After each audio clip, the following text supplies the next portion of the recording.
Why do toddlers disobey?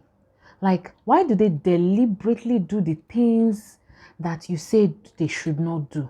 And you have told them almost like 50 times, and still they still do those same things. I mean, why do they intentionally want to like get us angry? And you're like,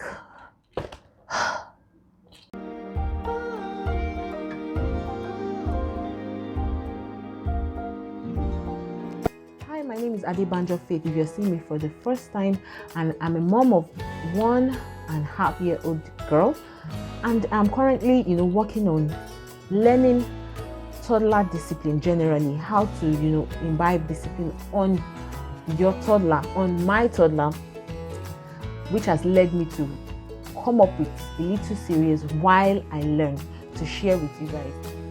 So in this video, I'll be sharing with you briefly several reasons why it may seem like your toddler is deliberately just being somehow, like why they are just deliberately being what they are and being very annoying. Now, the first thing, which is something that you might have observed, is that they may be tired or sleepy or hungry. Sometimes when your toddler is tired, they cannot say, I am tired, unless, of course, over the years, months and years, you have taught them to verbalize their feelings, okay? But if they have not gotten to that point yet, they cannot say they are tired and they need rest. So sometimes they just become cranky because they are tired or hungry or feeling sleepy. This is one mystery that I have not been able to solve, because why won't you just go and lie down and sleep if you are feeling sleepy, but rather you prefer to cry and just because you want to sleep? So this might be one of the reasons why the toddler is just being what he or she is.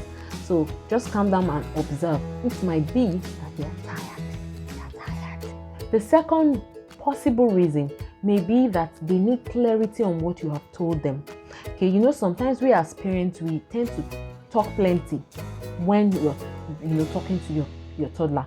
We might not even talk enough or talk too much. So they're not sure of what you expect of them. Remember, they're still growing, and they're not like adults that when you say something once, they just grasp it once. In fact, sometimes some adults, when you tell us some things, we don't just get it immediately, and you have to say it and explain it very well. So these children might need clarity on what we expect of them in specific situations. So it would be nice if we can just calm down and clearly state consistently what is expected of them. Another possible reason is that they want to be sure you are stable and can be relied upon. God, for instance, is a stable platform. Jesus is referred to as the rock, okay? So if someone is the rock, then you know that you can stand on the rock and it cannot be shaken. It's not like standing on something that can sink, okay? And that is why we can so depend on God so much, regardless of whatever it is that is going on. You out there could relate with the fact that sometimes you just want to cry, you don't even know how you are feeling, but because you are sure God is just there and stable, He's not explosive, He's just there. He's just there, stable. You can be whatever it is that you want to be, and you're sure that God still has you. He will not judge you, and that stuff. So our children too want to be sure that we are stable.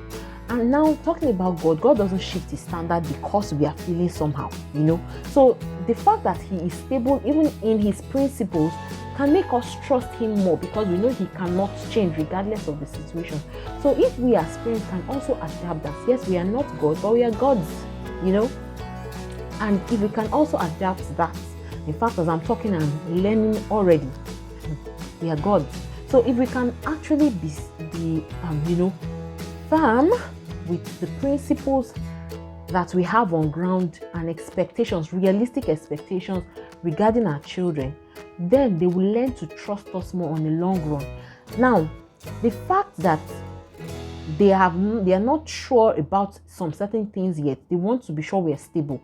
So they tend to, press that button again and again. Let me see what mommy will do if I touch this thing. will her reaction be different from yesterday? Will she leave me? Will she beat me today? You know, yesterday she said she will beat me and she did not beat me. Let me see if she will beat me today. She beat me today. I'll do it again tomorrow. Maybe she will not beat me. You know, the other day she will not beat me.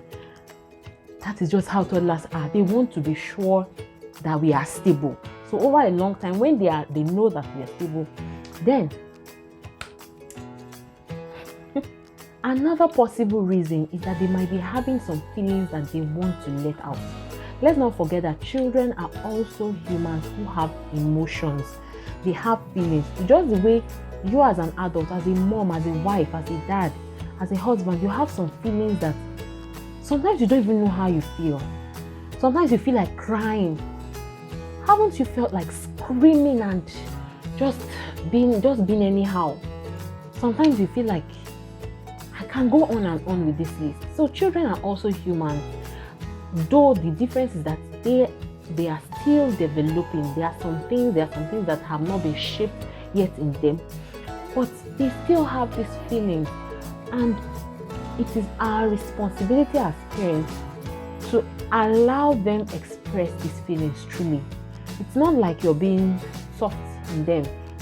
How would you feel if someone say, and because I don't want to be, or maybe your husband or wife or whoever it is, maybe someone who is like an authority figure over you, tells you that because I don't want you to end up spoiled, so you must not cry, you must not shout, you must not do. Sometimes it's okay to let them express what they feel inside of them. You know, they just allow them cry. Sometimes crying might not be a bad thing on the long run. They want to just express their feelings. So it's even good if we can teach them to verbalize such feelings. I think I'm going to do a little study on how to help teach our children to verbalize their feelings, so that when they are sad, they can tell us, I'm sad. When they are happy, I'm happy.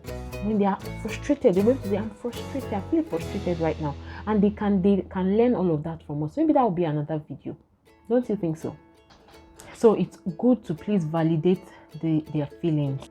Another reason why children behave like they are pushing our buttons is because they are mirroring what we do.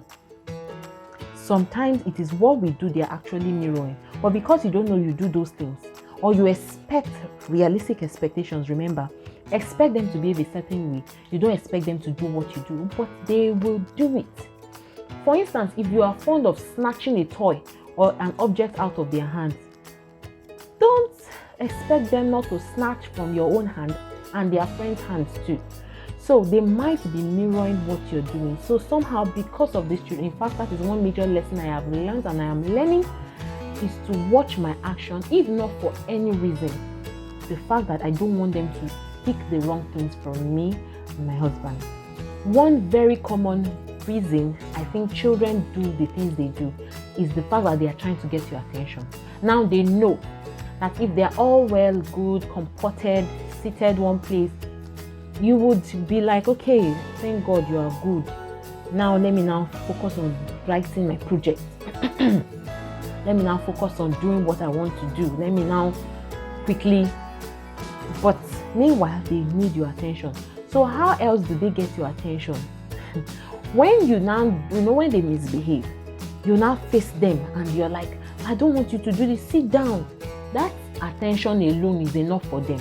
Okay, it's not like they wouldn't love it better, but at least you're focusing on them, you're giving them attention. So they keep doing those things you said they should not do because they want to get your attention. So somehow I think a way to help and reduce this might be have a one-on-one time with your children deliberately, so that they know that, okay, this is mommy and baby time, this is mommy, daddy and Ayo's time, or whatever it is.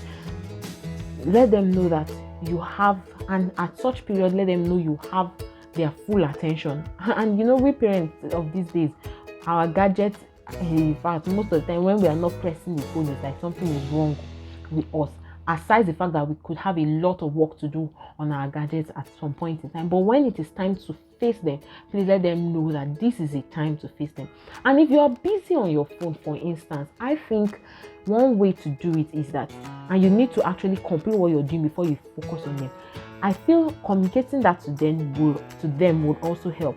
So for instance, you quickly want to send a mail and your child is, doing a lot of things that is just trying to get your attention. You know that you sense that, okay, now attention this one needs.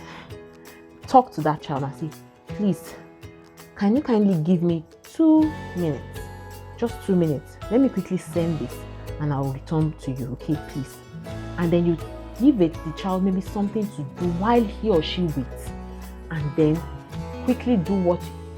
Remember, you asked for 2 minutes, so it's better you use even less than that, so that the child's attention span will not, the child not get impatient, and then you focus on the child. So over time, the child will learn to know that they have you. When they have you, and you can hear them.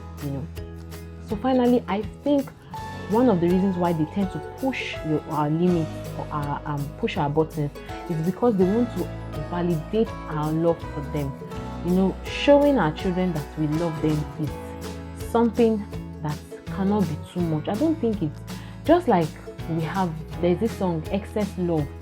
There's nothing like excess love, like showing a child too much love. I don't think it can be too much. Just like God's love upon us is not too much, and He keeps telling us, showing us that He loves us through a lot of situations every single day of our lives. So it's okay to validate the fact that we love them. Tell them, I love you. Even if they are shouting and say, "Sure, you know that I love you."